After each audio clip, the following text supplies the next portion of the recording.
Mbote Ndeko Cynthia. Mbote Ndeko Boat. Tout ça, c'est pour Koyambayo, na rubrique na biso ya télé journal du monde du travail, où est Tayangami Masolo ya syndicat. Où est la deuxième émission tout ça, pour la bande de biso ba syndicat, ya mboka na biso ndenge za kotambola. Alors, liboso to kota na masolo na biso, toko tikela o maloba, o se présenter, pour la batu o ba ebio, pe ba susu ba ebio te ozanani, syndicat na yo ezanani, maloba ezali pana.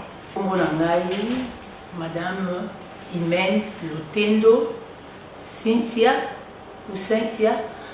Nazali Mokambi ya syndicat to présidente nationale ya Lingomba Babeni syndicat nouvelle génération syndicale du Congo. Syndicat nayo olobi ezali nouvelle génération syndicale du Congo, c'est ça?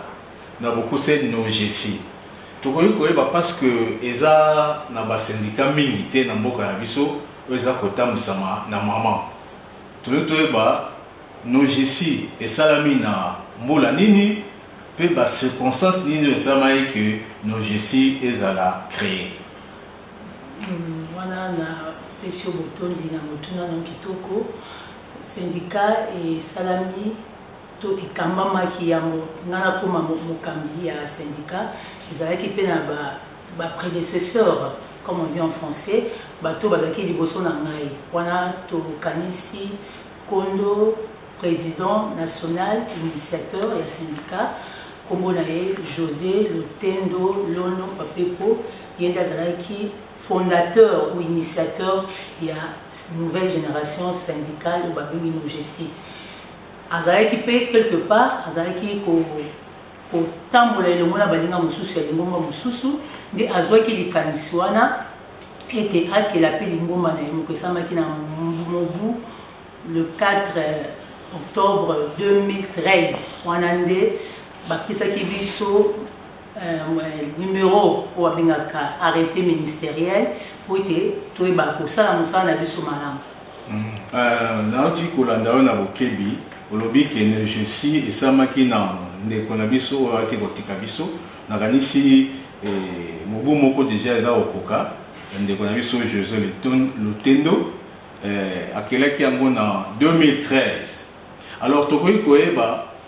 likanisi wana azoki wana baninga na ye basala no GC pour l'année parce que ma syndicat déjà ezalaki na 2013 pour l'année kokota ma syndicat mususu te ya kanisa kaka asala oyo tobengi lelo syndicat no GC na peso botondi ba syndicat ezali azalaki pe esika moko bandaki kotamusa mana mokonzi mususu mais azwaki likanisi o bengi nouvelle génération syndicale parce que ba syndicat ezalaki mais alingaki atambusa mana lolenge mususu lokwa baninga te yamwande asalaki lisangana yo babengi lisangana bandeko mususu bien sûr parce que syndicat etambolaka na président kaka ye moko te mais azalaki pe na bandeko mususu o soki opesinga mpe nzela na koyi kotanga nkombo na bango tozalaki na bacamarade Bongwende camarade Zoladio na camarade Magema bande bazwaki likanisi wana basanganaki po te bayeba kosala lisango babengi nouvelle génération syndicale du Congo Nogesi. Ok, ba syndicat nyonso po esala musala esengeli ezala na bao tobengaka ba permanent syndicaux bango nde bakotambwisa syndicat na ba province na ba esika ba entreprise oyo bino bozali nangi nayeba no GC aza na ba entreprise kaka awa na Kinshasa to pe na kati ya etando ya République démocratique du Congo. No GC et sukika na ville province ya Kinshasa te lokola ndenge azwaki nzela na ministre ya travail et prévoyance sociale apesaki numéro arrêté ministériel pour ete ayeba kosala mosala azokamba mosala na ye na espace nyonso tu ya RDC dans etando nyonso tu ya mboka na biso RDC dans toute l'étendue national du Congo. Et puis Azali peut représenter la province. La province, l'autre comme la découpage, comme la 26 provinces, mais tous allés dans la province, on a eu Kotanga, on a eu Kobosana, mais c'est province orientale, la province Congo centrale, tous allés dans la Kasaï orientale, puis dans l'Est, pour la Mboka, l'Ingomba la Bissou et la Nogesi, puis ils allaient représenter. Donc nous sommes presque dans toute l'étendue de la République démocratique du Congo. Tout le monde est étendu à Nogesi. Nogesi est un permanent au bazar wapi na Kinshasa kaka ou bien pour dans la province. Deni misala eza kotamusama na Nogesi. Na lisanga na biso abengi Nogesi syndicat na biso et ceux qui kana Kisasa te syndicat na biso ezali na etando enene ya mboka na biso République démocratique du Congo. Tozwami kuna na province orientale, tozali na est ya mboka na biso. Tozali pe na Congo central, tozali na province orientale, tozali représentant en tout cas na ba etandonio surtout biteni surtout ya ba province na biso ya RDC. Donc je sais que tozali lokola pe na kati ya Kinshasa après tozali lokola. Na momeseno toza komona na mboka na biso ba syndicat eza kobotama lokola mayego. Mais tant okota na kati au monde ba syndicat mususu ata siège bureau ezate. Pourquoi c'est biso qu'en est-il na oela Nogesi boza wapi bao comment na bino wapi? Merci beaucoup. Lelo na ko koloba ke Nogesi la syndicat malade to zwami to na esika oyo to bureau na biso ezali notre siège social. C'est sur l'avenue croisement des avenues Kassavou Croix-Rouge numéro 115 sur au Komiwana pour comment na bureau na biso ya Nogesi. Tous les syndicats ya balabala te, tous les syndicats au pays na esika na mo efandisani. OK. Nogesi est une adresse connue, donc Nogesi est un syndicat malette. Tozonga muke na sima pona kotuna motuna mokonde ko Cynthia tango ba syndicat eza kobota maka ba landaka ba courant philosophique. Bino bolandaki courant philosophique ni boza ba libéraux boza ba socialiste bien boza banani syndicat Nogesi sur la Koloba toza na kati ya philosophie wana bien sûr parce que on doit toujours avoir une idée par rapport à Nikamona pour to bate botama ekaka boité papa zali mama zali donc par rapport à courant idéologique tozali ni de gauche ni de droite nous sommes au centre. Nous sommes le côté français, tout ça, le syndicalisme et la responsabilité. Donc, la responsabilité, tout le cas, il y a des travailleurs dans biso, tout ça formation, tout ce qui est rôle na biso ya motuya penza makasi o benga notre rôle le plus éminent c'est la revendication mais tokendaka ngulungulu te tolakisaka na bato ba filier na biso lolenge ni ba ko tambola tozali pe na sur base des tests réglementaires tests légaux réglementaires des ezali nzele pe sa biso to ba ko tambola et puis to la to ça to bundaka elongo pote travailleur ya Congo a un salaire de moko ya malamu donc tozaka wana te pona kotindika bango to bima na balabala to ganga to chama kelele to chaka makelele mais to salelaka ba moyen nyonso tout o esengeli po ete travailleur ya Congo azana kati na kimia azana ba condition ya malamu azwa salaire o elongo bali pona ye ndenge tolobaka ete rôle na biso ya motuya ezali revendication dans les syndicats. Mais le lien est la responsabilité to linga kaite moto azali na kati ya syndicat ayeba mibeko na ye ayeba eloko ni sengenya ya sala nde to kenda rappel na ba formation to ba ko la kisa bato na biso bato ba membre na biso le lien ni sengenya bango ba se prendre en charge et puis Nangambo ezalate kaka travailleur à se retrouver. Oui, c'est notre rôle, bien sûr, c'est le rôle le plus éminent. Mais total, ils arrêtent. Nakati ya musala zo sala. Et c'est ngel pe nakati ya musala na mbano pe ezala. C'est-à-dire que kotombwama ya mosala wana entreprise wana mpe bakotambwa malamu, c'est-à-dire que partenariat ezala kaka ya ngambu moko te, partenariat ezala gagnant travailleur à se retrouver, et puis mosala wana ekufa te, mosala wana esuka na nzela te, mosala wana bakokoba yango wana nde tobengaka na biso tobaka ete syndicalisme ya kaka kotindika bato te bakenda nzela batya makele ete, mais syndicalisme ya responsabilité, que le travailleur soit conscient de ce qu'il fait, de toute action qu'il est en train de poser. Mosala sotazo sala action bakotinda ata bakotinda e syndicat koya atindi ya balabala, mais azala na conscience, est-ce que mosala oyo ekufite to mona ki pe na tango ya 2020 mona azali ko anticiper motuna to mona ki lolenge ba entreprise ezali ki frappé na pandémie ya Covid, ezali ki na misala mosusu ekangamaki. Tant que nous ezali te yo travailleur au sala ndenge yo syndicat au sala musala ni tant employeur ali ki akangi musala na ye, donc esengeli partenariat na biso ezala lolenge moko ezala gagnant yango to bengaka syndicalisme ya responsabilité. Ndeko Cynthia motuna moko na kotuna yo ba syndicat ezali ebele lobi na zalaki na télé moko to sololi wa à peu près ya 1000 syndicats enregistrés na ministère du travail. Alors, sur terrain, nous gestions à ça la bandine pour battre kokota et pas naïe. Parce que les syndicats ils ont émelé. Na mille wana, n'est pas pona kengai na kokota na nos gestions. Quelles sont les stratégies que vous utilisez pour faire déjà vos affiliés? La carte syndicat, tout d'abord pour que vos Hollande affiliés la carte syndicat, et c'est la question que la carte élection syndicale.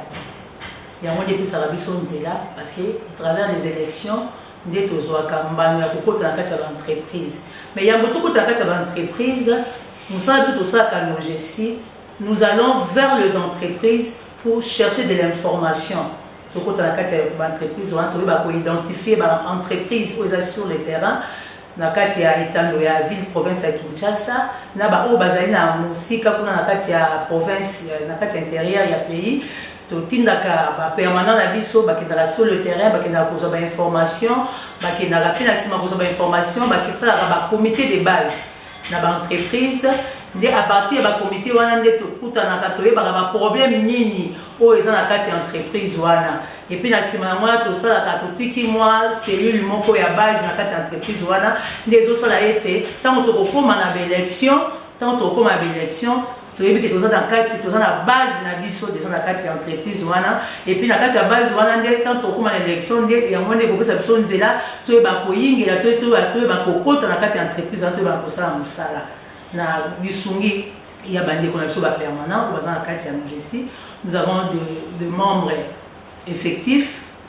au bazali ba permanent tous appelés ba membres ba membres sympathisants les autres mosala ya syndicat et ça mara lolenge moko le quoi peut tout le monde na nzela ba ONG mais mbano na biso to ya motu na biso zali ke to ba ko gagner ba entreprise donc quand na loba ki te pona ko kota na kata ba entreprise nzela zali se moko ezaka na nzela ba élection. Maman Cynthia motu na mususu ezali na mutu yelinga na mutu eloko nini eza osala la différence entre nos GC na ba syndicat mosusu na bonangi na eba ba réalisation nini oyo bino bosali déjà depuis 2013 oyo bosenga bato baya kokota na nos GC ke bakota na syndicat somolo. Na koloba ete na kati ya nouvelle génération syndicale du Congo nos GC tosali mwa misala ebele uta kondo azalaki président na biso na kati ya action na biso syndicale. Nous avons pu recevoir un peu beaucoup gain de cause par rapport à ce que nous avons fait. Nous avons été moko ya ba objectif to ba mama ya likambo na biso ezali ete tolingi ete travailleur ya congolais ayeba kozwa salaire moko ya malamu. Donc salaire oyo kosala ete ayeba kokangisa sans na ye mobimba ayeba ko se retrouver dans la kati ya bitumba wana esalaki ete biso mpe na kati ya logisi tozwaki mbano na kati ya baentreprise na kati ya bafilie na biso bato baza na kati ya logisi bayebi ete tosalaki makasi tobundaki na employeur tozwaki gain de cause ya augmentation salariale ya baentreprise oyo tozali. Et puis na kati ya mosala na biso tosalaki to kotisa ki pe kimia bisika au pays ki ezali yango ane pe mosala biso munene c'est to sala bisika oyo moi ki ezali na kati ya mosala to kotisa ki kimia la paix sociale to benga na kota ya français la paix sociale et puis to bisika oyo pe to moi ki employeur wana to motambu so ya lingomba to ya entreprise wana ki mutu makasi ayoka kite to ça ki ba action on a pu mener des actions comme de grève ou ça qui était to ba ko conscientiser employeur wana pour que to ba ko zwa gain et puis na likamusu to sala ki na makamusu pe makasi na entreprise mususu o ngaki ete ba teka yango et ça peut-être ba changer qui non next to obeta lisolo ya entreprise o ba bengi za ki fina Congo et comme qui ingène na nzela ya changement wana employeur alingaki ete alongola bato mosusu baperdre bamisala na bango biso lokola syndicat tobundaki ete bato wana babebisa misala na bango misala na bango ebeba te bayeba kovandisa makino loyo baza na misala na bango donc toza na misala ebele en dehors ya baaction syndicale tokendaka mpe na baaction état social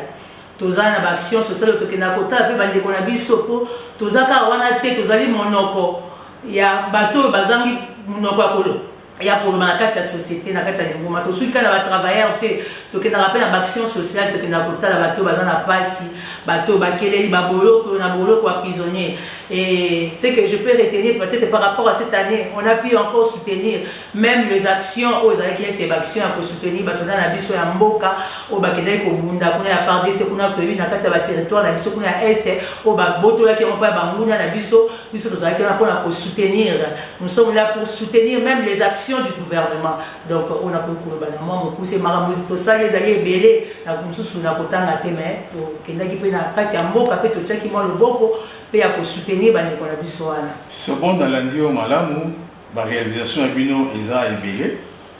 comme tout autre syndicat on a ici que vous avez arraché l'amélioration des salaires dans l'entreprise ebele là où vous êtes pe eloko muso beti ya mutu eza o bengi la paix sociale. Parce que sans la paix sociale,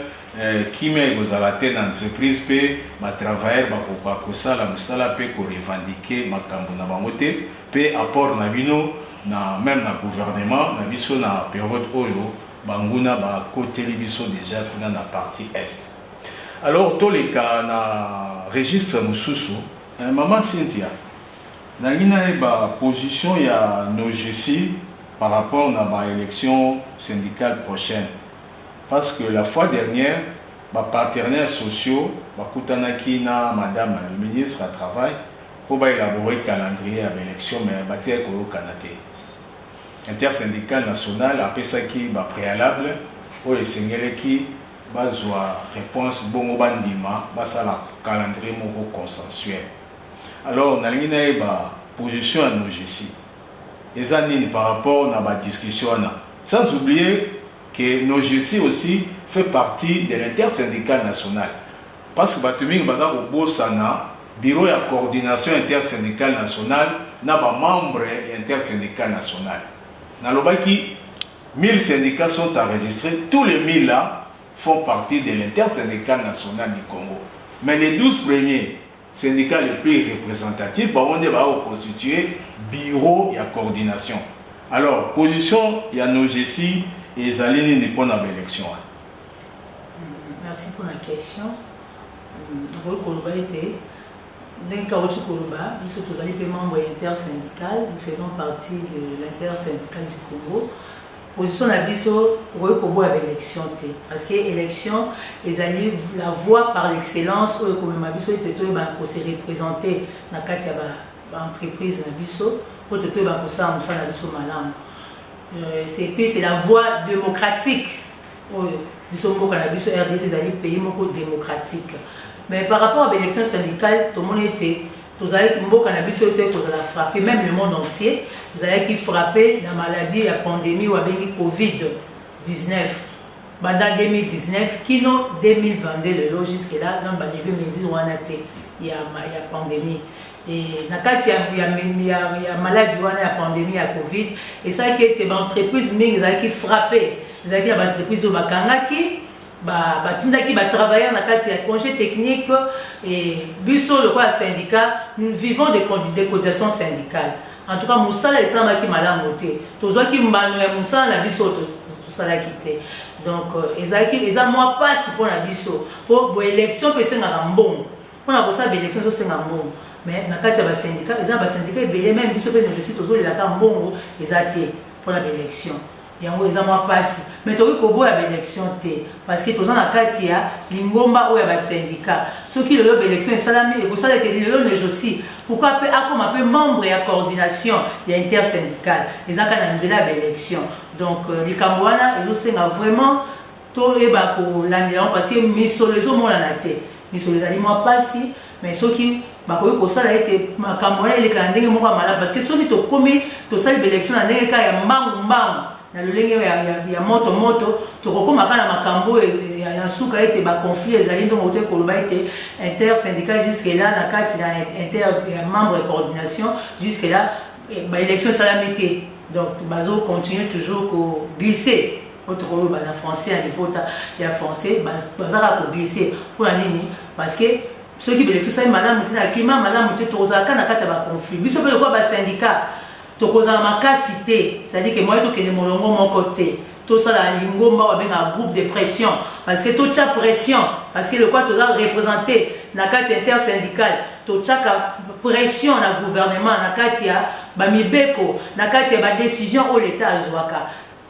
mais soki tozali dispersé tokoyeba kotambola molongo moko te mpe tokozala makasi te yango wana esenge na kote wana ministre na biso madame la ministre ya travail mpe prévoyance sociale ata na likambo ya malamu parce que crise même ya mboka ezali généralisée ndenge olobi ya mama baélection est ce que eza bobangi te ke eotinda bato baloba ke tokende na baélection sikoyo te bino mpe boza kobanga te kokende na baélection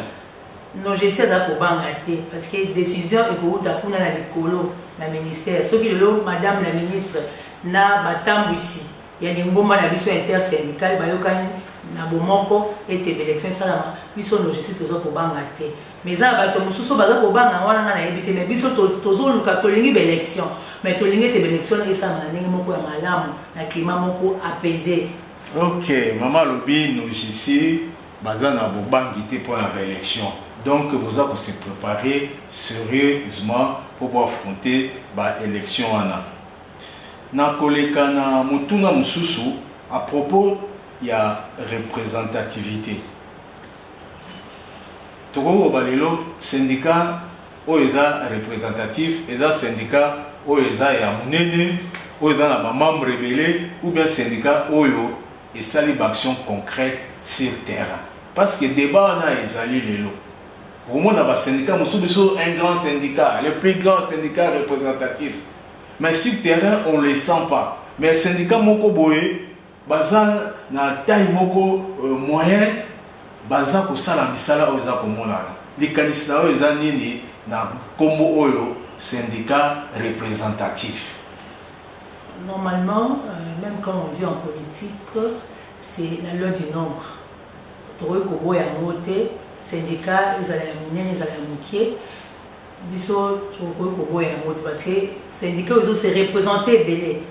nde yango nde esalaka ete mpe syndicat nakota na kati ya lingomba babengaka azala na kati ya coordination intersyndicale tokoki koboya yango te mais biso nyonso to tozosalaka mosala obe moko babaka elingala do tozosala mosala moko ya kodéfendre bafilie na biso batravailleur. Donc, syndicat ya moke pe ya munene ezali syndicat ya munene te mais sur le terrain il faut pe ata boza munene bosala pe mosala tozomona pe basyndicat ebele bazaka munene na kombo mais na kati na bango baza na eloko te bifa na biso syndicat no jesi tolobaka ete biso tosalaka l'excellence syndicale c'est-à-dire que na côté na biso tozalaka ata ko tozali représenté ebele mingi te mais bisiko tozosala mosala esengeli bato basentir ke tozosala mosala na biso bo esengeli na ndenge ya malamu tozodéfendre batravailleur nde nayebisaki yo tozwaki mbano na biso ya augmentation tozokotisa kimia na kati ya baentreprise tozosala mosala action ya minene tozomene yango wana mosala na biso tobengama eza te kaka ifo tozala baentreprise ebele oui c'est notre grand travail c'est notre bataille toboyi mpe bandeko baza na baentreprise ebele bazali représenté topesi bango longonia basala mosala bango nde oyo esengeli basala. Tozokende na suka ya émission na biso soki lelo maponami e salami le lobana et kozala nini pour na ba travailleurs oyo baza na ba syndicat ou bien oyo baza dessus na ba syndicat na bango pe baza kotala biso sikoyo le wono ba bango po okoka ko attirer bango vers Nogesi. Nazoyebisa ba ndeko na biso nos camarades travailleurs biso tozali lingomba na biso tozali syndicat nouvelle génération to sana posa été boya pour s'adhérer massivement à la carte de biso beaucoup à la décité neto bagati na carte de biso nouvelle génération syndicale to tchaba moyen surtout pour que bino boza na condition ya malamu toza na pote to ba qualité ko bunda bitumba na bino le ngo pote ozwa salaire ya malamu to ko senga bino bosala biso confiance boya pour s'adhérer massivement na kati ya lisanga na biso ya Nogesi beaucoup à la décité tout ça mamusa biso pa na biso barat nous faisons l'excellence syndicale et pas na biso excellence syndicale pour qu'il y ait tout kotanga pour ça na biso ezali ete congolais na etandi non surtout ya Congo congolais azwa mbuma ya musala na ye azwa mbano ya musala na ye esengeli toza na pona kolite ete musa Congo muto azotala musala azwa ni futa na ye esengeli toza na pona ko accompagner kosuka kaka te na kati ya musala ata muto azwi likambo tokolanda ye tina suka tina kati ya justice totikala bafilie na biso te en tout cas bosala biso confiance s'adhérer massivement syndicat na biso ezali ya kofungama comme on dit toujours dans la loi nous dit l'adhésion est libre donc venez s'adhérer massivement dans la nouvelle génération syndicale du Congo donc on a besoin de confiance tous avons pour la bino pour la défense il y a droit na bino pour la condition de travail il y a malamu il y a ba filier na biso tous avons pour la condition de vie pour to benga ya salaire il y a kitoko pour mon congolais azwa salaire à kitoko donc la nouvelle génération syndicale est là boya pour s'adhérer to senga na bino pour ça biso maboko makasi na biso za de bino tina na biso to existe so bino bozate to kosala musala te donc so bino bokoti ne biso to koyeba kosala musala malamboya pour s'adhérer massivement na syndicat na bino nouvelle génération syndicale vous allez décider. Maman Cynthia yo za moi si aux maman quelle est la position de la femme dans Nogesi basi dans l'ingoma na bino Nogesi bada occuper place nini boza na ba activité à ba maman boza nini parce que yo moko da mutu ya lingoma o Nogesi ba maman na sima balandi yo baza ndenge nini boza organiser ndenge nini pona na lingoma ya ba maman na Nogesi. Ngomba ya Nogesi ne tolobi ezali kaka pona égalité ezali pona basi parce que même la constitution de notre pays ils ont reconnaître aboyi discrimination et pas ya moisi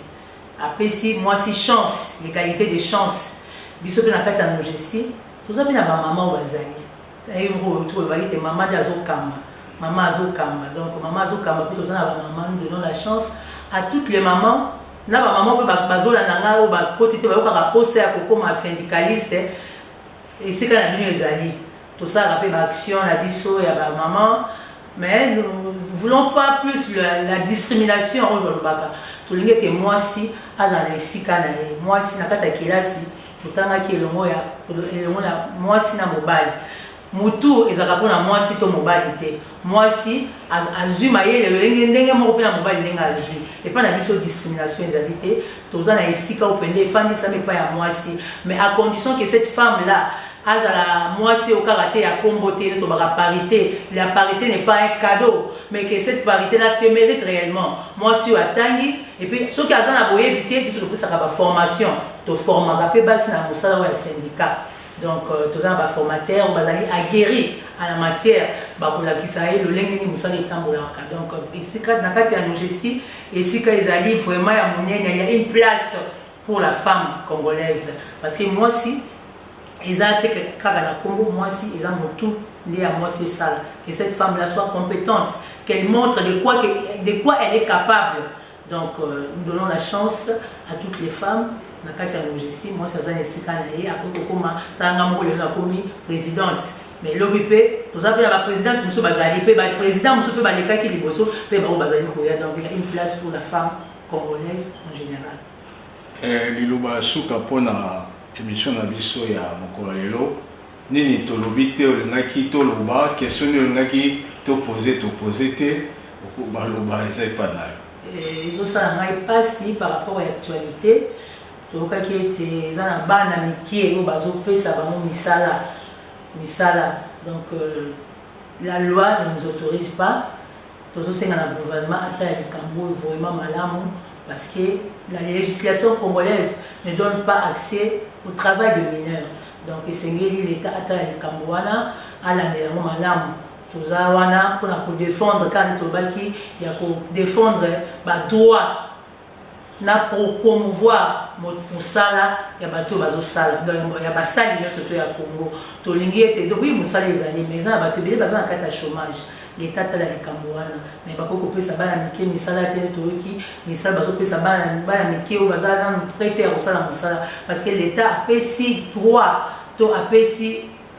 accès na moto azali na mubu 18 ans ndia sala musala mais tozomona ngoli kamba pasi kuna na est la personne beaucoup parce que ça va qui le mineur de travail donc ça fait vraiment mal l'État a tellement musala na ye en tant que décideur a veillé na makamwana ya autototo baki ba travail mineur ba travaux forcés donc apparemment ça je ne sais pas na yebi que ça mala sukate na pesi botondi donc kutana kadro masola boye ya ba syndicat il faut izarata on surtout ba lobela yango parce que ba tu ba découvrir ça bien mutu so tala biso alinga ra syndicat mais ayeba ka te syndicat ezani en tout cas il faut ka ba émission il faut vraiment une presse syndicale pour que l'information puisse passer en tout cas na pesi botoni ndeko boate muninga nzambe apambola yo na yebi ke nzambe la sukate to kutana lisusu marasi. Merci maman Cynthia. Dans ndenge au cordé biso interview ndenge lobi ezama liboso me asukate na mabongisi na biso to solo na ope na cadre ya ba rubrique mususu o lelo ya masolo ya syndicat to ope ba rubrique mususu etali mwasi travail au féminin ndenge ni mwasa o concilier musala na e na tâche na e ba ménagère donc na kanisi to kozwa ba occasion ya kosala ba émission na kina ba solo komoko wana azobinga makanisi ya ba ndeko na biso nos chers camarades syndicalistes, lobby samedi, je ne sais pas si peut-être les autres qui vont nous suivre aujourd'hui, peut-être les soirs ou peut-être à la seconde près, dans Zobenga Mandekonyo, surtout Baïbaki, Moninga Nabino, le camarade José Lotendo, il a beaucoup travaillé, il a beaucoup milité pour le droit des travailleurs. Azasus Nabisoté, une année, il y a Simaya Liwanaye, tu prévoyais qu'il y ait une messe d'action de grâce à l'église ou à la paroisse Saint-Éloi à Beaumarchais sur